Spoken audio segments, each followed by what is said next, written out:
Audio Jungle.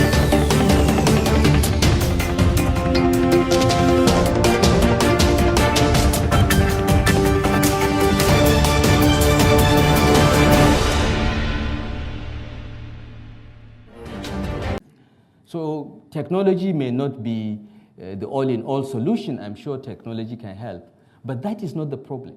Elections do matter in Nigeria. Even the semi-analog elections we had in 2015 were credible. The problem is those that we elect. Elections are like a beauty contest. The prettiest woman or the prettiest girl is not usually Miss World because she is probably in somebody's house as a wife. It is those that offer themselves that form the population that you choose from. So yes, she's Miss England or Miss Nigeria will probably be a very beautiful woman, but she's not the most beautiful woman in England or Nigeria. She's just perhaps the most beautiful woman out of the 20 that put themselves forward. So unless you improve the quality of those that put themselves forward, whether elections matter or not, will not result to better outcomes. This is my point. This is my appeal to Nigerians, particularly those in diaspora, to get off criticizing online and come back and be engaged in the political process. Your criticisms count for nothing. It is actual involvement, getting your hands dirty at shaping how political parties select candidates that will make Nigeria better. Not just the election itself. The election is just one. And we are past that stage. I think Jega's reforms have already ensured that elections in Nigeria are likely to continue to be free, fair, and credible. We can put more technology into it, but the key issue is who do we vote for? And what is the quality of the persons that we can vote for? I think that's where we need to focus our attention. How to make youth to be engaged? We try to get the youths engaged. But what we find is that youths come into the political process with a sense of entitlement. Nobody gives you power. You have to get involved and fight and negotiate for it. If youth think that old guys will just hand over power to them because they are young, they're making a mistake. That it has not happened anywhere in the world. It will not happen. The issue is involvement and getting engaged and making contributions. Then you'll have the way. And I don't agree that youths cannot be voted for. The minimum age for contesting elections in Nigeria is 21. You can contest for local government chairmanship, councillor, even state assembly. I think even national assembly is 20-something. President is 30, I think, or 40. I think it's 30. So it is not true that young people have no opportunity to contest. It is just that they come in with a sense of entitlement without getting involved in the process and negotiating and getting the support of the party and the leadership. You will not go anywhere. You can continue shouting that you're young, but hey, we were young too at one time.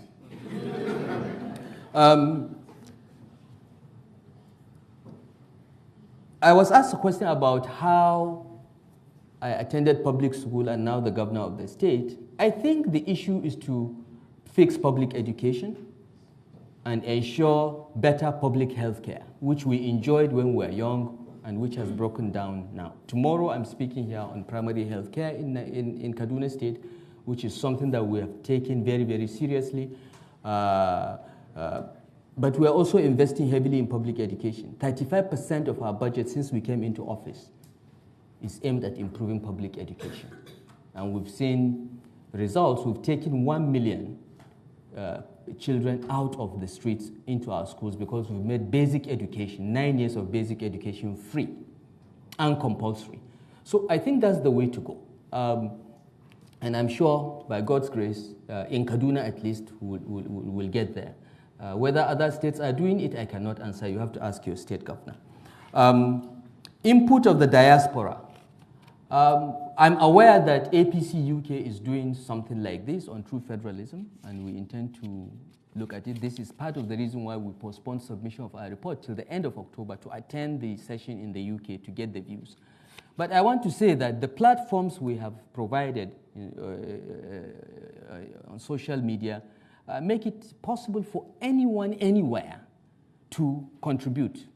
It's not only in town hall meetings and public hearings that you can contribute. You can send memoranda, you can send your tweets, you can send your postings on Facebook. We are reading, we are collating everything. We have a team of professors that will analyze and discern the views of Nigerians from anywhere in the world. So the platform exists. Someone asked me what I would do as president. I think it's an academic question. Because I have expressed my views about Nigeria's presidency, and I have my candidate, so I will not go there. However, I've already outlined, and I've written extensively about my views on this matter. I have published a book about my public service experience, so you will be able to see that and hold me to account in the event.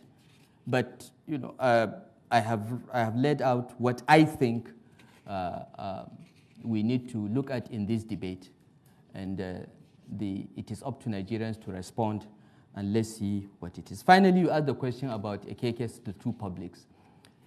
In my view, the solution to that still remains how to get Nigerians to pay taxes instead of waiting for free oil money. The lack of payment of taxes is a fundamental contributor to the entrenchment of the two publics of Patrick Eke. Okay? Nigerians know that this money comes from oil that Shell produces and passes on to us. We don't work for it. Nigerians don't pay taxes. Tax collections constitute 6% of GDP in Nigeria compared to an average of 21% in comparator countries. In my opinion, this is the root of the problem. Unless you take something out of your pocket, you will not be concerned about accountability demands.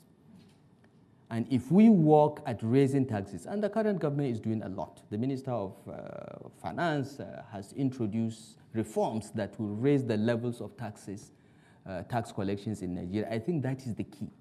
If we get away from oil dependence and rely more on taxes and compel governments to live within their means, to the taxes that they can raise, rather than the handouts from the center, I think we'll all move in the direction of a better country with more accountability all around.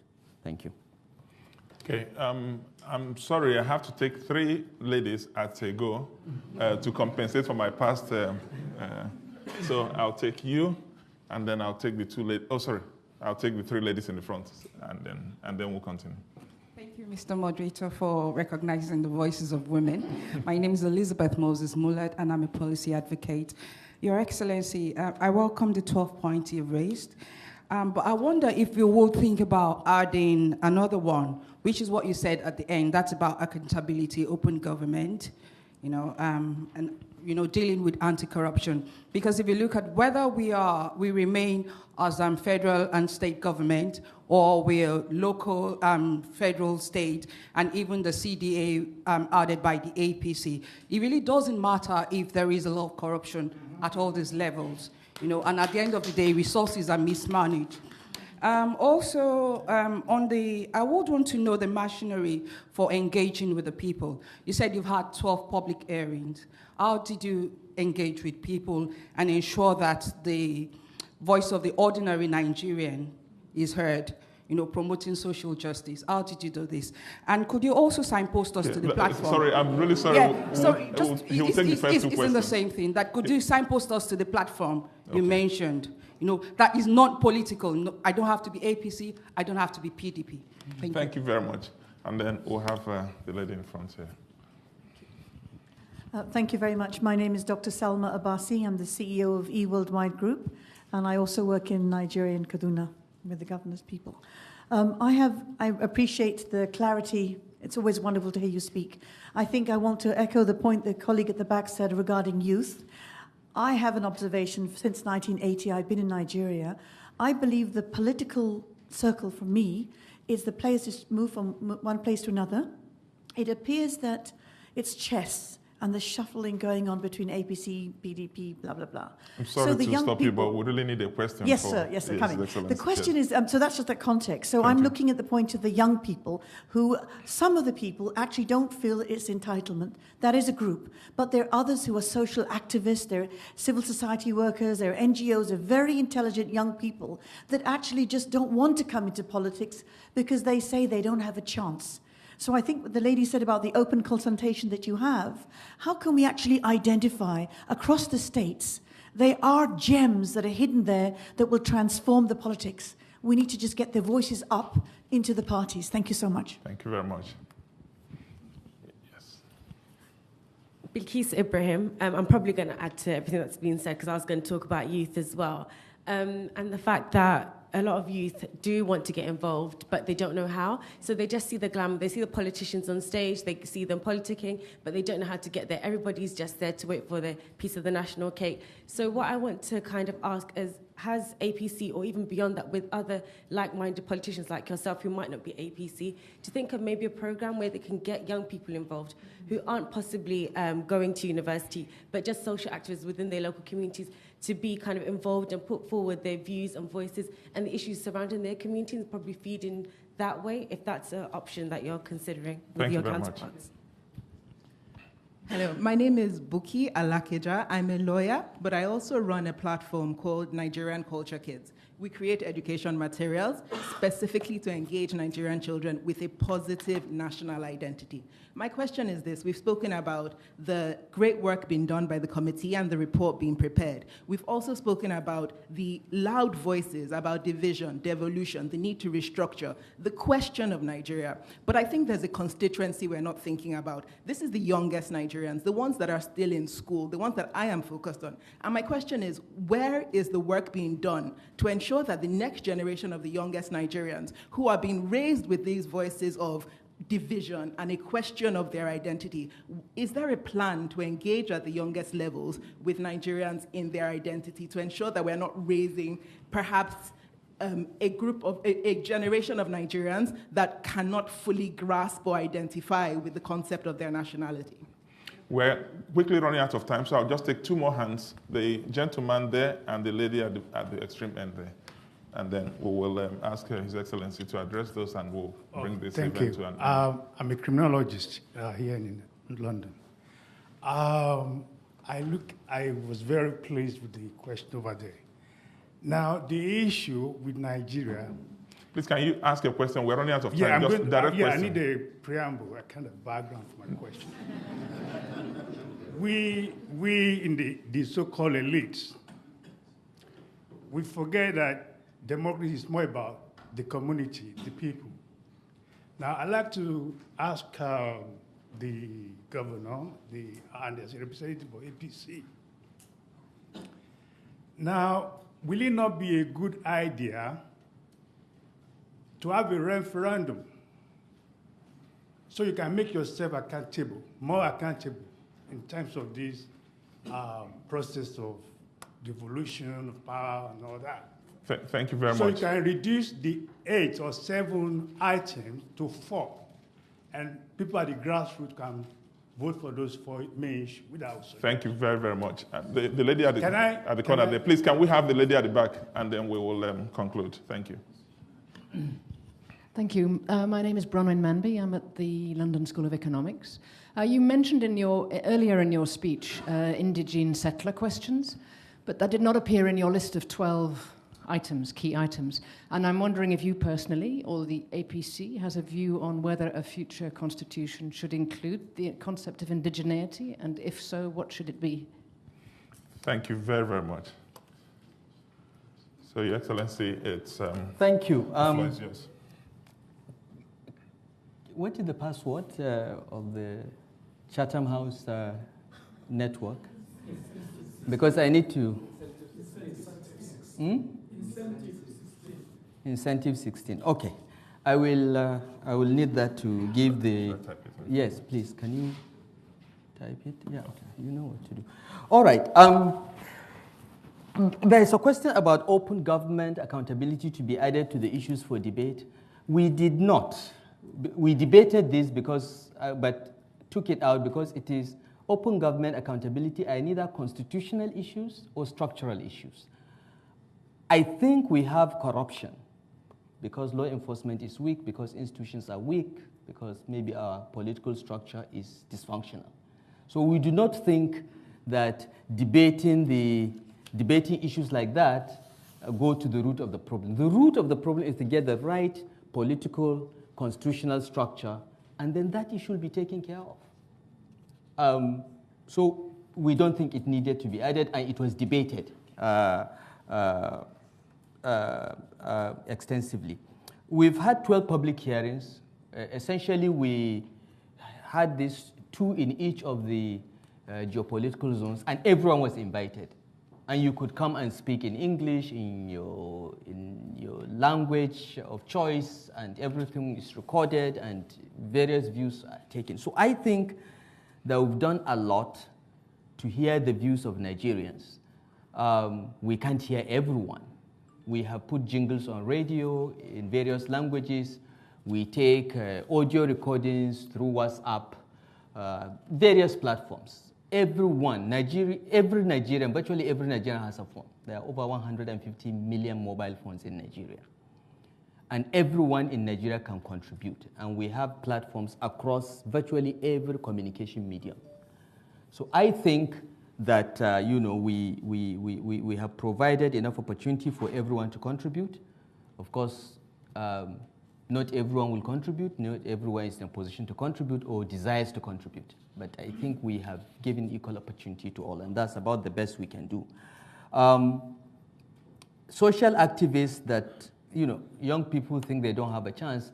You see, this is a chicken and egg situation. So long as young people believe they don't have a chance and stay away, they will never be there. My appeal to young people, and I work a lot with them, and I engage very actively on social media, largely because I want to encourage young people not to repeat the mistakes I made. Because until the age of 45, I did not believe in politics or joining political parties or engaging in politics. It was after I had served as minister and left office that I realized the primacy of politics over everything. I say this again and again to all the young people I talk to. Politics trumps everything. You can go and do your NGO, be social activists and so on. You will never change the world unless you are Bill Gates with tons of money. All right? The way to change your environment is to participate in the political process. And you cannot do so without getting your hands dirty. You'll be disappointed. You'll be frustrated. But it is your country. It is your future. I am 57 years old. Maybe I have 2 more decades to live. Maybe 3 if I live very long. My family doesn't last long. Okay? But those of you that are in your 20s and 30s, in an age when medical technology is improving every day, some of you may live to be 100.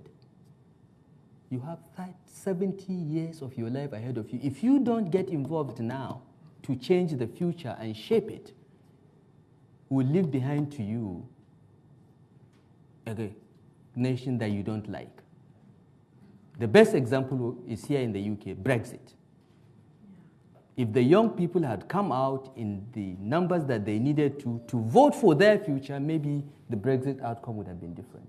And this is a warning to young people across the world, particularly in Nigeria. You are 80% of the population. Seize the moment, get involved. It won't be easy. It will not be easy, but you don't have a choice. And you can be social activists, you can do all this, but at the end of the day, you must get involved in the political process at one level or another if you want to change and shape your future. There is no alternative. The platforms exist. There are no barriers to joining. The platforms exist, but they need to come in without any sense of entitlement and be ready to serve and work hard and be frustrated. But in the end, they will prevail because they have the numbers, they have the brains, they have the access to the technology. Many of us cannot switch on a PC. We are on our way out, but you have to come in to push us out, and you must. So I hope I have answered your plans, your question booking. What is the plan? Audio Jungle.